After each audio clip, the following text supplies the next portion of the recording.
Entrevistas sumamente difíciles de obtener. Personas particularmente demandadas socialmente y que a lo mejor no son tan conocidas como un cantante o una actriz famosa, pero bastante más importantes.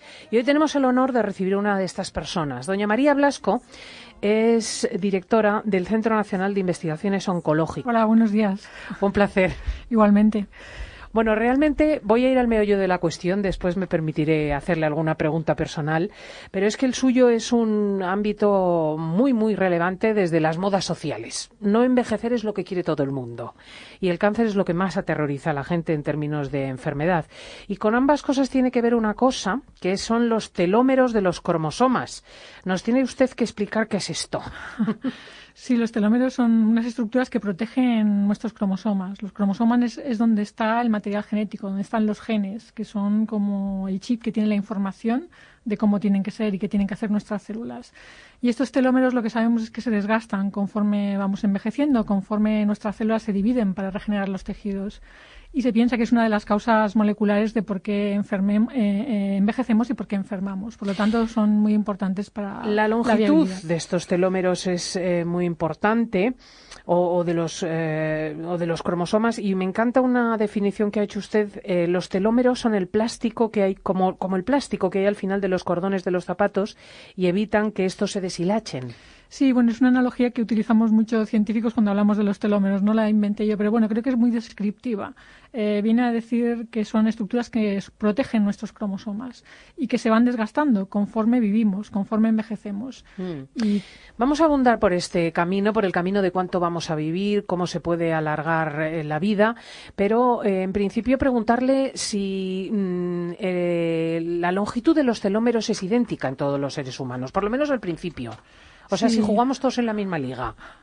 No, puede variar de individuo en individuo, ¿Sí? igual que la altura o el peso, ¿no? Se puede poner la longitud telomérica en percentiles, ¿no? Y distintos individuos están en distintos percentiles. Además, es muy interesante porque se ha visto que individuos que están en los percentiles bajos de longitud telomérica tienen más riesgo de desarrollar determinadas enfermedades, ¿no? Como cardiovascular, etcétera. Es decir, que son un indicador de alguna manera del estado de salud del organismo. Vaya por Dios, o sea que también hay clases en lo que a los telómeros se refiere.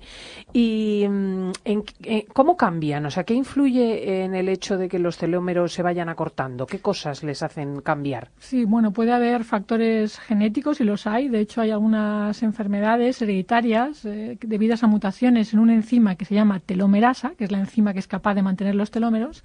Y estos individuos, por ejemplo, nacen con telómeros muchísimo más cortos de lo normal y van a tener una serie de enfermedades antes de lo normal.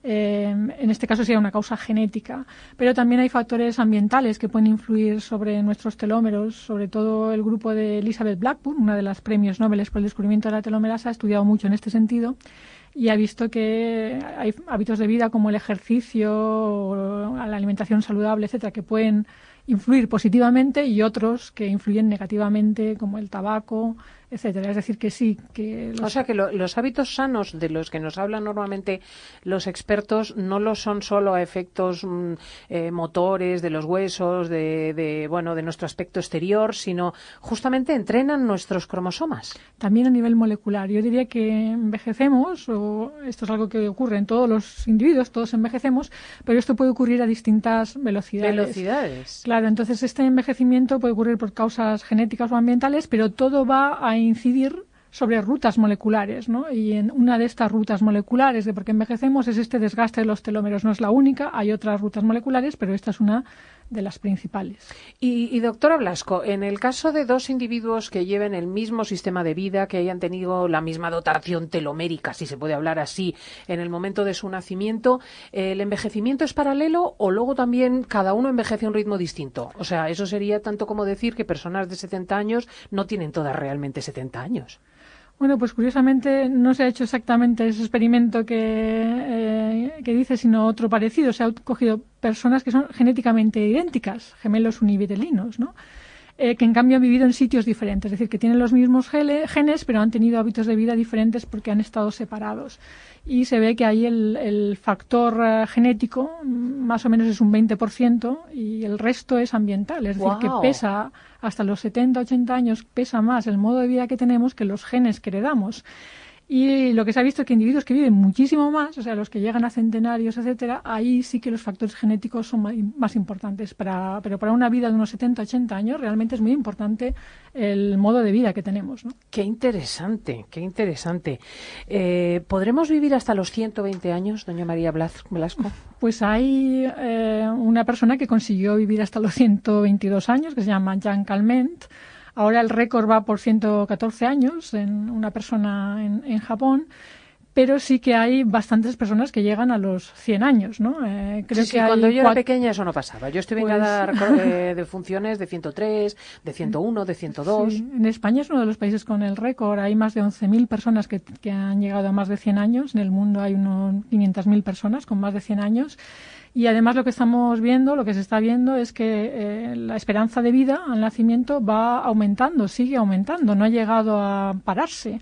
Y más o menos aumenta unos 2 años cada 10 años. Es decir, no hemos llegado todavía a nuestra esperanza de vida máxima, ¿no? Y esto es por los avances de la medicina. ¿Y usted hasta dónde calcula que puede llevar la longevidad del ser humano en el tiempo? Quiero decir, hablando de 100 años vista o de lo que sea. Pues visto lo visto, que hay una persona que ha llegado a 120 años, diría que ahí seguro que podemos llegar, ¿no? Porque ya ha habido personas que han llegado, una persona.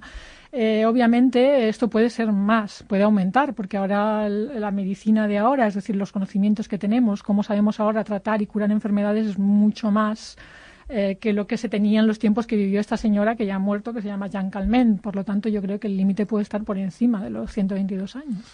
Solo de pensar que tengo que aguantar los políticos 120 años, me dan ganas de quitarme la vida, doña María Blasco. La cuestión es que no es tanto la longevidad cuanto el llegar sanos al final. ¿Eso también tiene que ver con los telómeros y con la longitud de las patitas estas de los cromosomas? Pues sí, curiosamente, realmente las personas que viven mucho, que viven más de 100 años, es porque están sanas cuando tienen 90 años o tienen 100 años. Es decir, que es prácticamente imposible llegar a vivir 114 años si no has estado sano durante más tiempo. Es decir, está ligado la salud con la longevidad. Si se vive más es porque se está saludable durante más tiempo. Y esto también lo hemos aprendido estudiando distintos organismos. Los ratones de laboratorio, por ejemplo, cuando conseguimos que vivan mucho más de lo normal es porque lo que estamos consiguiendo realmente es que estén sanos durante más tiempo. Por eso viven más. Vivir más sería el efecto secundario de estar sanos. La pregunta es si se puede mejorar la salud para vivir más alargando artificialmente los telómeros. Sí, esto lo hemos hecho con animales, obviamente, de laboratorio, con ratones, ¿no? Si se alargan los telómeros o si se enlentece, que es lo que hicimos, la velocidad a la cual se van erosionando, vimos que estos ratones se mantenían jóvenes durante más tiempo y llegaban a vivir hasta un 40% más. Madre mía, ¿y cómo enlentecieron ese proceso? Pues poniendo más cantidad de esta enzima, que se llama telomerasa, que es capaz de realargar los telómeros. Entonces esto lo hicimos ¿Y sin experiencias secundarias? Quiero decir, ¿no le salieron dos cabezas ni dos rabos? No, lo que más nos preocupaba es que pudieran tener más cáncer, porque la telomerasa lo que es una enzima que confiere vida adicional a las células, es decir, mantiene a las células jóvenes. Entonces nos preocupaba que eso también pudiera ayudar a que células pretumorales pudieran crecer. Pero vimos que era posible utilizar condiciones en las que activábamos esta telomerasa, los ratones conseguían vivir más, pero no por ello había más cáncer. O sea que podemos pensar a medio plazo en que nos proporcionen píldoras de telomerasa que nos alarguen la vida. Bueno, no sé si eso será algo que ocurra a medio plazo. Yo creo que para lo primero que se utilizará la activación de telomerasa será para estas enfermedades que he mencionado antes, que son estos síndromes teloméricos, son personas que nacen con mutaciones en telomerasa y que van a tener telómeros muy cortos. Ahora mismo pues desarrollan enfermedades como anemia plástica, fibrosis pulmonar y no hay ningún tratamiento. Son enfermedades raras, pero no hay ningún tratamiento y entonces seguramente en estas personas sí que sería muy útil la activación de telomerasa. Claro, lo que pasa es que de lo uno a lo otro ya va poco, porque si en estas personas tuviese éxito, rápidamente la llamaría usted, me pasa unos frascos y ya lo verán los oyentes las consecuencias. En el tema del cáncer, las relaciones entre los telómeros, la telomerasa, ¿están permitiendo avances? Sí, de hecho el cáncer es el primero que ha descubierto esto de la telomerasa, ¿no? Para ser inmortal. Las células del cáncer, a diferencia de las células normales, sanas, son inmortales. Con esto quiero decir que tienen la capacidad potencial de dividirse de manera indefinida. y esto lo hacen gracias a mantener sus telómeros, normalmente activando la telomerasa, pero de manera aberrante, es decir, lo hacen alterando los genes de la telomerasa u otros genes que controlan la telomerasa. Ellos nos han enseñado, estas células perversas Sí. nos han enseñado cómo manipular la telomerasa para Correcto. hacernos más longevos. De alguna manera hemos aprendido sobre la longevidad entendiendo el cáncer. Y a su vez se puede influir sobre esta manipulación que hace la célula enferma de la telomerasa para invertir el proceso y Sí, quitar los cánceres. Claro, ahí lo que se ha intentado hacer, que ya de hecho hay ensayos clínicos intentando bloquear esta telomerasa en cáncer. Y pues en el CENIO, en mi grupo, también hemos intentado bloquear no ya la telomerasa, sino otras proteínas que también son muy importantes para los telómeros. Hemos intentado pues destruir estas proteínas, pero así matar de manera inmediata las células del cáncer. ¿Y qué tal ha ido?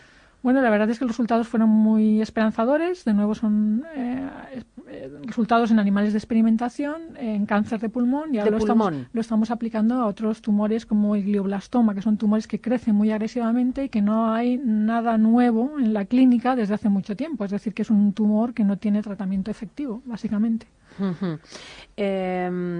Por lo tanto, si le tuviésemos que preguntar qué podemos hacer para mantenernos sanos, para mantenernos jóvenes, los consejos son los que hacen siempre nuestros nutricionistas o nuestros médicos. Yo creo que es sentido común, ¿no? Yo creo que es muy importante el deporte. Esto además se ha visto que no se entiende muy bien por qué, pero influye sobre estos mecanismos moleculares, ¿no? que nos protegen del envejecimiento. Y el deporte es algo muy, muy bueno y deberíamos hacer mucho deporte. Después, determinados hábitos de vida está clarísimo que son nefastos y que producen cáncer y otras enfermedades como infarto, etcétera. Yo estoy hablando de fumar. Y además es preocupante porque ahora mismo las mujeres fuman casi más que los hombres y, por ejemplo, el cáncer de pulmón, que era una enfermedad rara en mujeres hace unos años, ahora es la causa principal de muerte por cáncer en mujeres. Yo creo que esto lo tenemos que decir bien claro para intentar evitarlo. Y, por supuesto, la alimentación sana, ¿no?, en la dieta mediterránea. Doña María Blasco, yo no doy nunca de funciones de 103 y 102, que suelen además muy frecuentemente, fíjese, darse en intelectuales. Que no sean flacos como palos. Los que duran están amojamaos.